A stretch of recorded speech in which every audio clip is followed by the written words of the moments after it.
Jansangram news, बातमीची सत्यता हीच आमची ओळख। वाढ रचनेतील कथित चुकीविरोधात मतदानावर बहिष्कार टाकण्याचा इशारा भोजनखेडा नागरिकांचे तहसीलदार यांना निवेदन। देवळी तालुक्यातील ग्रामपंचायत निवडणुकीपूर्वी मोठा वाद निर्माण झालाय। प्रशासनाच्या हलगर्जीपणामुळे गावकऱ्यांमध्ये तीव्र संताप उसळला असून वाढ रचनेतील कथित चुकीविरोधात मतदानावर बहिष्कार टाकण्याचा इशारा देण्यात आला। ग्रामपंचायत बोरगाव अंतर्गत भोजनखेड्यातील नागरिकांनी वार्ड क्रमांक 2च्या फेररचनेवर गंभीर आक्षेप घेतला।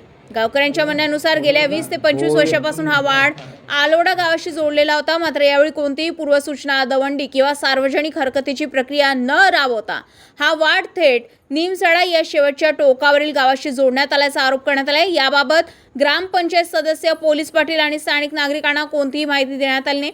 प्रशासनाने लोकप्रतिनिधी आणि नागरिकांना विश्वासात न घेता वार्ड रचना बदलल्याने गावकऱ्यांमध्ये संतापाचं वातावरण निर्माण झालेलं आहे। नागरिकांनी स्पष्ट इशारा दिलाय की वार्ड रचनेतील ही चूक तात्काळ दुरुस्त करून भोजनखेडा पुन्हा पूर्ववत वार्डाशी जोडला नाही तर संपूर्ण गाव मतदानावर बहिष्कार टाकेल। या संदर्भात जिल्हाधिकारी आणि संबंधित निवडणूक प्रशासनाने तातडीने हस्तक्षेप करून न्याय द्यावा अशी मागणी निवेदनाद्वारे करण्यात आली। प्रशासनाच्या एका निर्णयामुळे संपूर्ण गाव मतदानावर बहिष्कार टाकण्याच्या भूमिकेत आले। आता जिल्हा प्रशासन गावकऱ्यांच्या मागणीची दखल घेणार का, की हा वाद आणखी चिघळणार, याकडे सर्वांचं लक्ष लागलंय। जनसंग्राम न्यूज वर्धा।